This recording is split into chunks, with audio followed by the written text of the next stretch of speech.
What's going on today, guys? Today we're going to talk about an album that changed hip-hop, MF Doom and Madlib's Madvillainy. This is one of my favorite albums of all time, and we'll be reacting to Digging the Greats video on this subject. Many parts of his video have been cut out of this video, so if you enjoyed the video that I'm reacting to, make sure to check it out and watch it in full. It'll be linked down in the description. Let's see, what do you guys think? Maybe Digging the Greats, because I'm very interested in Madvillainy. Today we're diving all the way into Madvillainy. The collab. When I talk about evergreen content, I'm talking about stuff like this, doing more stuff like this where it's like a deep dive, something that, you know, may get recommended a lot more in the long run. Collaboration between Madlib and MF Doom, breaking down some of the samples, the production. Really good album, one of my favorite albums of all time. The accordion sample, the sample and the song, chef's kiss. Leaking into cyberspace, best line ever.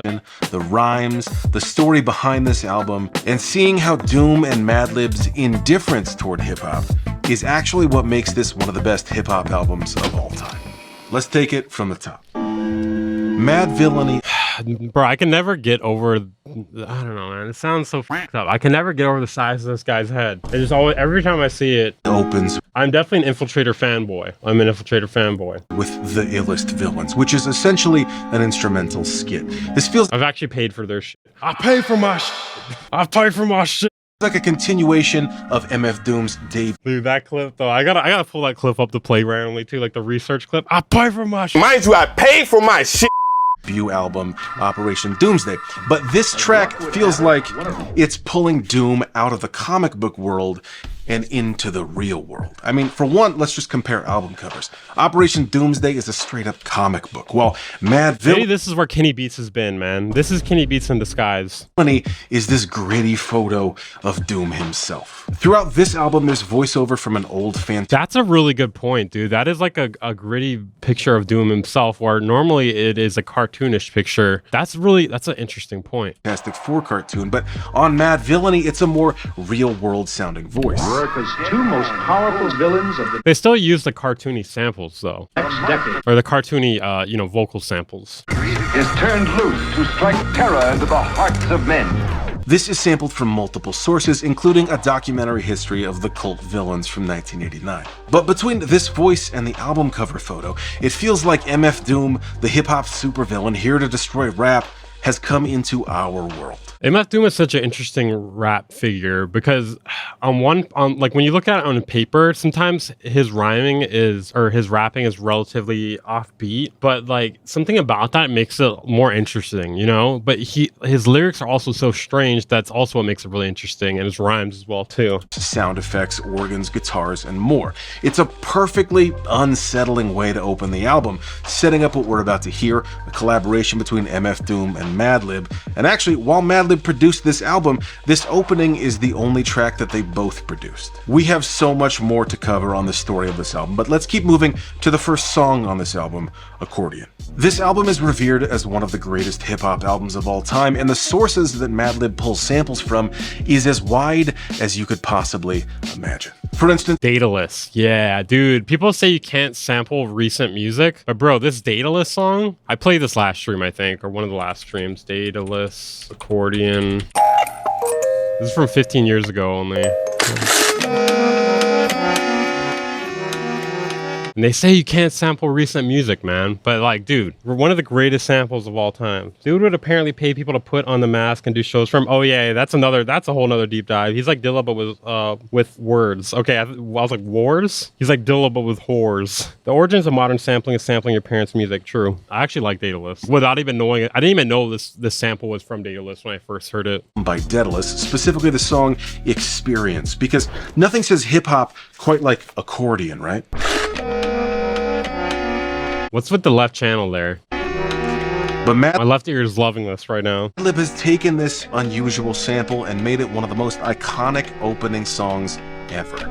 Madlib is an incredible producer who pulls from so many eclectic sources. This accordion sample is just the beginning. He's a master sampler, and there are many more examples we'll look at through this album of unique samples that Madlib rolls into his production. But suffice it to say, this is one of the craziest producers in the game, teaming up with one of the craziest. I feel like part of the reason Madlib doesn't get as much respect as he should is just because, at least from like, because he gets respect from like people in the underground that know, but like from like more wide mainstream audience is because of like how much quantity he's put out. I feel like if there was like more focus on just like the most powerful stuff from him, then like he'd probably be more widely known as how great of a producer he is, you know. But in the underground, people know, you know, people in the underground definitely know. MC's MF Doom.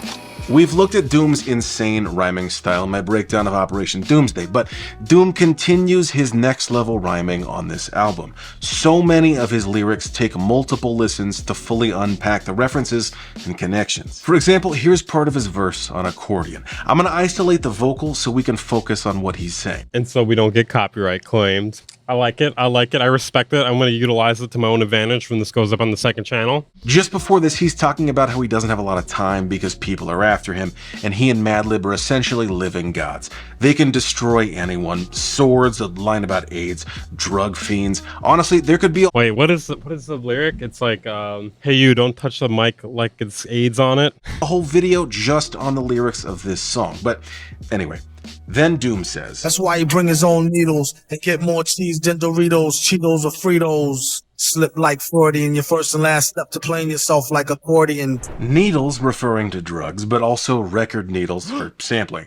Got it. But the next line, cheese means money, but the chips he lists, while they rhyme, Fritos doesn't have cheese in them. I mean, unless you're talking about chili cheese Fritos, but that doesn't fit rhythmically. But ultimately, none of this matters because in the next line, he tells us that he had a Freudian slip. That's where you accidentally say something you were subconsciously thinking. So Doom is rapping and dreaming about chips, food, foreshadowing. But then there's also slip like Freudian. A bluer slip is a type of hypodermic needle.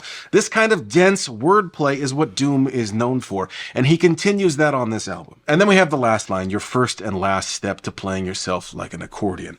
Are you kidding me? The man found a way to rhyme his way into the word accordion, which matches the sample we've been hearing. This dense rhyming continues on the next track, Meat Grinder. After the intro, we get the main beat.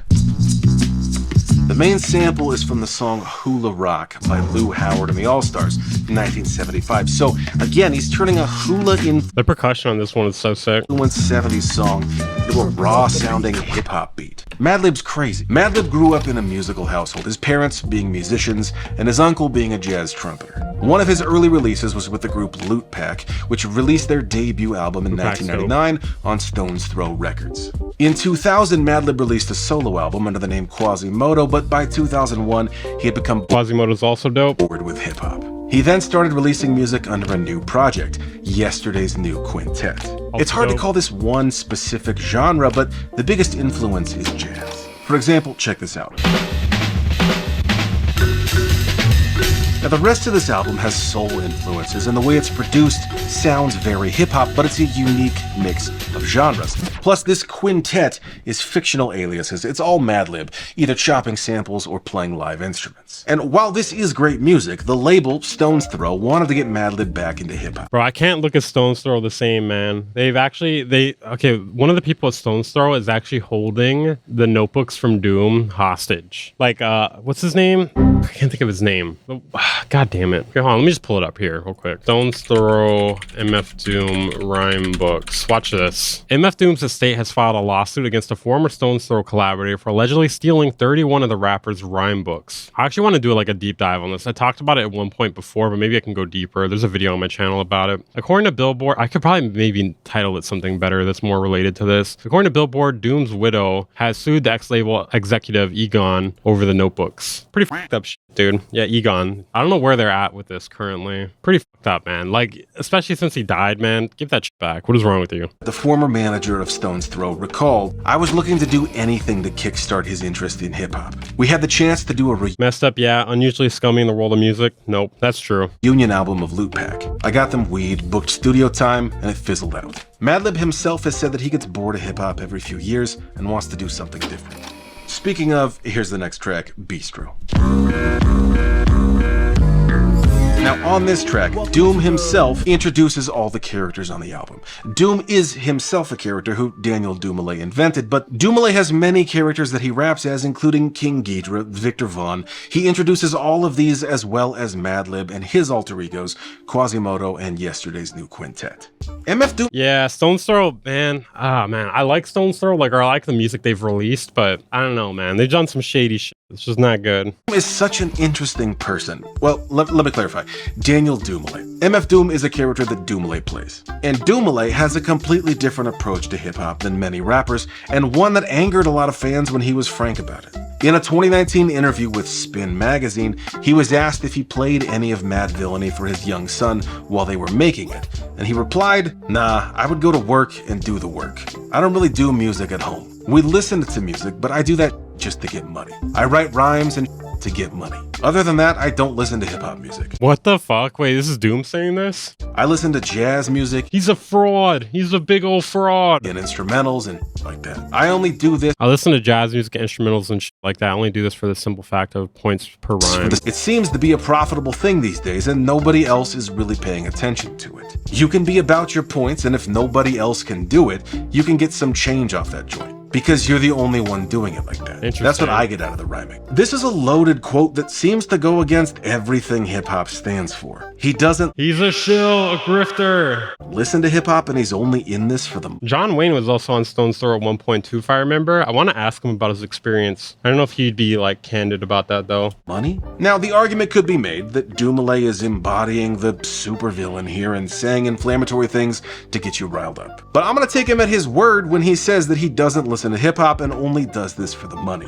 I think this can be seen throughout I think that's actually a valuable thing though. If you listen too much to the genre you make, it's gonna be very circular, you know? You're gonna be referencing too much of other things within the genre. Madvillainy, and is actually one of the things that makes this album so great. Yeah. But back to the album. Let's talk about the song Raid. I love this song for multiple— Yeah, Raid's another one of my favorites off that album. —reasons. Madlib has an incredible ability to make separate samples sound like they're from the same song. This opening piano riff is a Bill Evans sample, and this gives way to the primary beat. How Doom hold heat and preach nonviolence. This sample is obscure. It's called America Latina by Osmar Melito from the soundtrack to a Brazilian telenovela from the 70s. I have a deep love for Brazilian music, and Madlib made this— One funny thing about this channel though is basically most of the research can be done on whosampled.com. Not to discredit him or anything because his videos are great, but yeah. This beat on a trip to Brazil, one that would ultimately have dire consequences, but let me show you the sample. Distance gives perspective. Well, yeah, it also influences— See, the thing is, if you listen to different music than the genre you make, it can help influence you to make different aesthetic choices than you would make otherwise. Like, it may have different influences. Man, I love this so much. But this beginning, it's in 3/4 time, so Madlib is chopping it up a bit, playing the first part of the beat, then repeating the rest of the 3 beats in order to fit the 4-beat groove. Philly bought the vinyl, true. By the way, his gear setup, it's laughably simple. There's no big complicated studio, no— Or track lib, yeah. —expensive gear. Take a look at his setup. This song was made entirely with a portable turntable. Damn, dude. Look at that turntable. Looks like some child SP303, and a tape deck. In years since, Madlib has said that he makes beats on an iPad. Not a rough demo, but the full— Ooh, what you gonna say to that, Av? —finished song. The album Bandana with Freddie Gibbs, all iPad. Anyway, Madlib's greatest skill is not his knowledge of complicated gear, it's his ear, his musical taste, his love of all kinds of music. In an LA Times article from 2002, shortly after the first Yesterday's New Quintet album, Madlib said, "I didn't get in this to make a lot of money. I could do what the industry does. It would actually be easier than what I do now, but my brain and my heart won't let me." Interesting. Here's Madlib saying the opposite of the Doom quote we just looked at. Wait, what did you say? Sorry, I was like drinking some coffee there. Yeah, that is the complete opposite. Interesting. Madlib saying the opposite of the Doom quote we just looked at. Regardless, Madlib wasn't interested in making hip-hop at the time anyway. But for this same article, the interviewer asked Madlib who his dream collaborators would be. He answered, J Dilla and MF Doom. Could this be the thing to get Madlib back into hip-hop? But even so, how do Wait, when was this quote from? you reconcile Doom's comments about how Wait, did it say when that quote was from? It says 2002. Okay. he doesn't listen to Well, his dreams came true. hip-hop and just does this for the money? I mean, we know the ending because they made the album, but the larger question is, how is it that a producer and an MC who largely felt indifferent about hip-hop, they teamed up and made one of the greatest hip-hop albums of all time? America's Most Blunted is exactly what you I like think that it's one, about. Essentially a funny tribute to cannabis. What's interesting though is the structure of the song. There are nearly 20 samples in here, primarily chopped up during the 20? hook. It doesn't fully repeat, but this is one of the few 20? times on the album that we have anything like a typical song structure. By and large, the songs on this album are just a verse all the way through with no part repeating. That feels like they're intentionally leaning away from the commercial approach, not worried about having a single hook, and focusing on the art aspect of it instead. This combination of the beat, all the samples forming a hook together, this feels like a DJ Premier move. I love it. So the story goes that Egon Alapat took some Madlib beats and managed to indirectly send them to Doom. Another thing too that's kind of sus is I don't know if you guys ever seen like the Jay Dilla documentaries, but apparently I think it was Peanut Butter Wolf. He like made a record where he bootlegged one of Jay Dilla's songs or something like that, and that's how he actually found out about it. And then they ended up doing something official because he called him out about it on the phone or something. Both of Madlib's like dream collabs happened, by the way, with Dilla and Madlib forming J-Lib and releasing Oh, J-Lib is so good. I predict one of his future videos is going to be about J-Lib. I wouldn't be surprised. And Sound in 2003. But right, so an agreement is made. Stone's Throw is going to fly Doom out to LA to record on 3 Madlib beats. Doom's sort of manager negotiated for plane tickets and $1,500 for 3 songs. Stone's Throw was broke at this point, but managed to get the tickets. Peanut Butter Wolf picked up Doom from the airport, and after getting back to the rented house that was Stone's Throw headquarters, Doom and Madlib went downstairs to the bomb shelter, which sounds cool, but it's also a little What? bomb shelter. Anyway. What? We need to talk more about that. Doom's manager cornered Alapat about the $1,500 and demanded payment. Alapat took his time stretching this interaction out so that Doom and Madlib could get acquainted, and wouldn't you know it, one of the first songs that came out of this project, the one playing from the bomb shelter at that moment, was this. It would appear as though the genius producer who'd lost his interest in hip-hop and the MC who didn't listen to hip-hop were forming a legendary connection. This album is unconventional in many ways. I mean, you've got just verses on most of the songs, no hooks except for like what we just looked at, and then you've got instrumental interludes that are all Madlib. These help break up the album and showcase what Madlib can do. And what he can do is crazy. Let's listen to the beginning of Figaro. The first part contains a sample from Lonnie Smith from 1967. Then it goes into the main beat, which has a sample from a different song from the same album. Yeah, everything on this album's amazing. But I've put a good vid out about Dylan MPC and his late snare, early kick method. Not sure how true it is. I haven't seen that one. I mean, it's really not that complicated.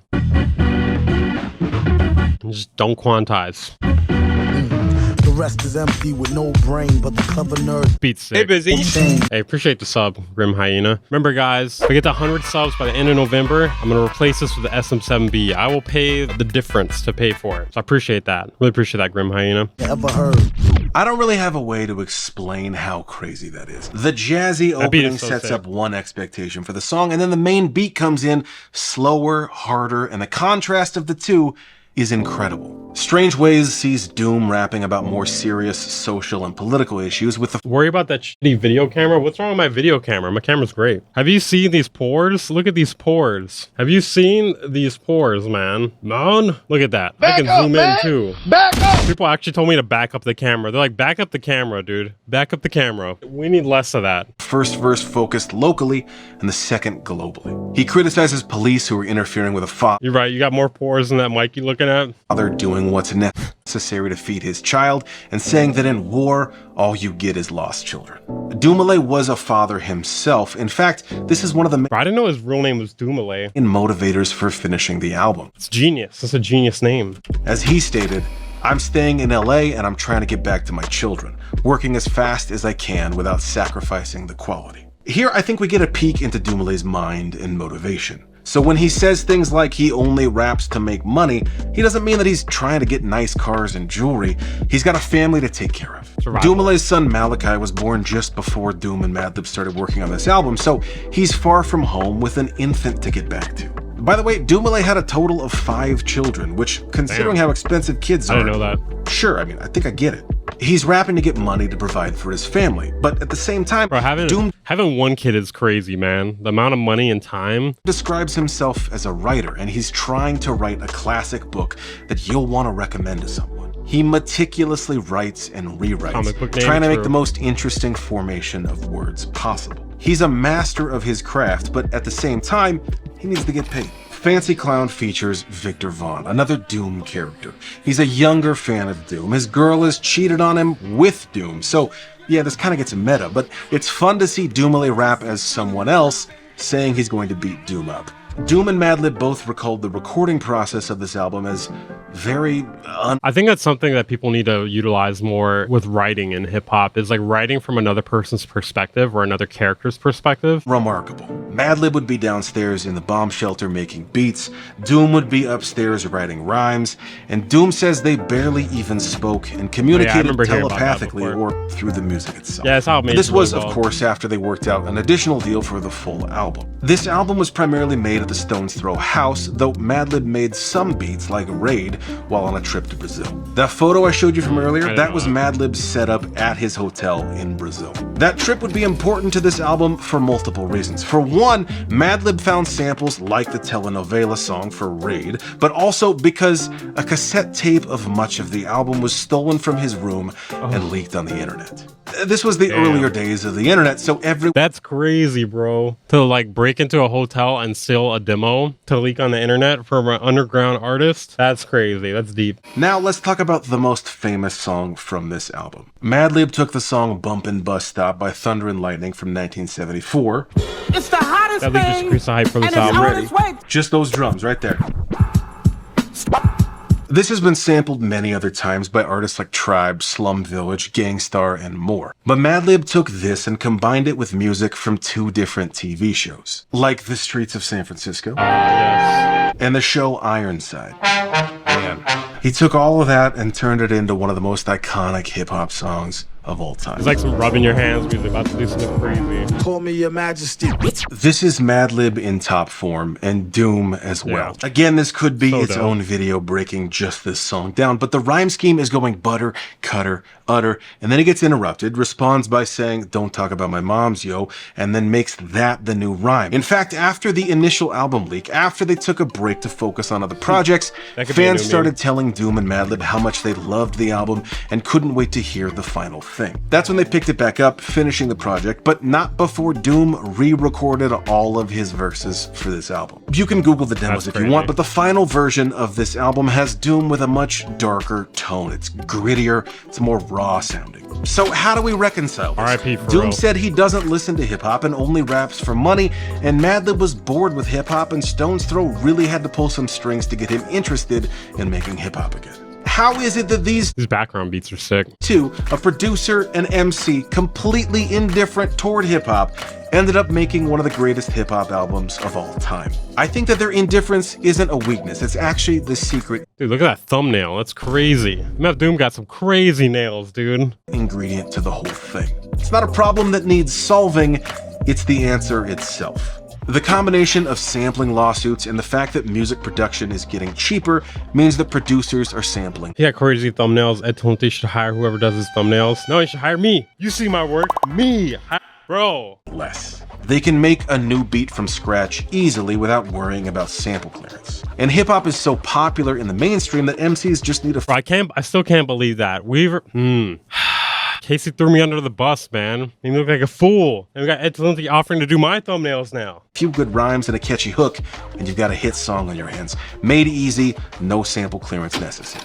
If Doom really wanted to just make money, he should not have made Madvillainy. Madlib is using a ton of samples, and Doom is spending a lot of time crafting these rhymes. If they just wanted to make money, they should not have used samples, made catchy hooks, and called it a day. Well, I think he wants to make money while preserving authenticity, something that he can actually stand behind. Like, wanting to make money is not always a bad thing, especially if you are willing to not sacrifice your values. I think this is what he means. He's not listening to the subpar stuff that's getting churned out of the hip-hop machine. Just after his controversial comments in that Spin article, he said this about rhyming. It's something we did as a hobby, like practicing thoughts, brain exercises, word searches, and things like that. Studying different languages, where words come from. A practice to keep your mind sharp is how we used to see it. But then it turned out to be something. If you put it to music in a rhythmic way and you know how to bring the point across, then you can turn it into something that's real profitable.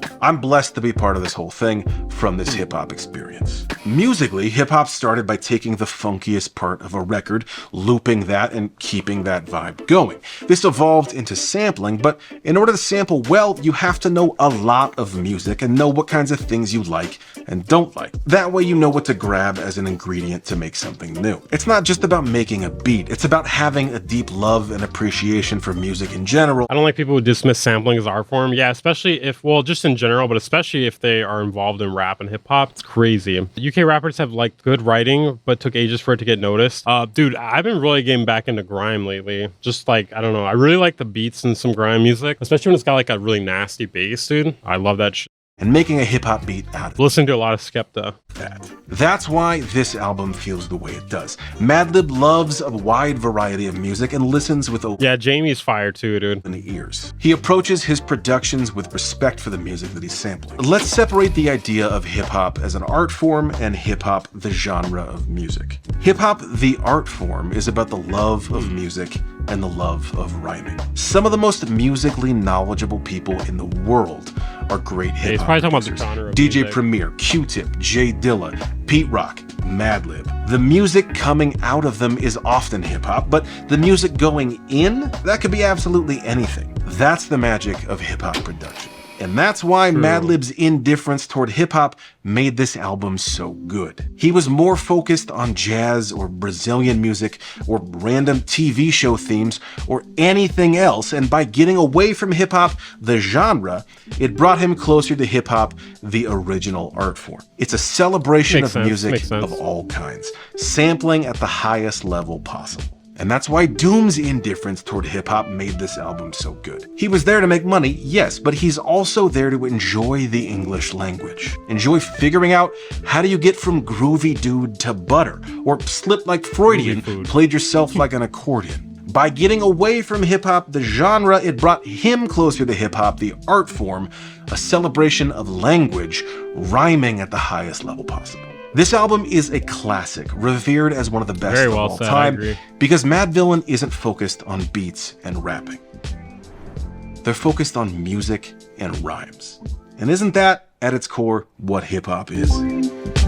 Do me a favor, if you enjoyed this video, hit the like button. And if you haven't subscribed to the channel, hit that button too. Yeah, I just did. I actually hadn't for a long time for some reason, even though I watched stuff. And to keep going down the MF Doom rabbit hole, check out the story of his debut album, Operation Doomsday. The formation of the Doom character, and how that whole album might be one big trick. You can watch that right here. That was a really good breakdown of this video. Good evergreen content. Kind of what I was saying. Basically, their appreciation of hip-hop is separate from their appreciation of other genres, and the fact that they have something different to bring to it, you know? Let's see if there's interesting comments here. What's the name of this channel? I linked it in the chat. It's Digging the Greats. Really good stuff. One of the most important albums of hip-hop history. True. Agreed. Let's see. Yeah, this album did age really well. I wish I had this album on vinyl. I had a CD of it. Cool. Yeah, I think we got it all.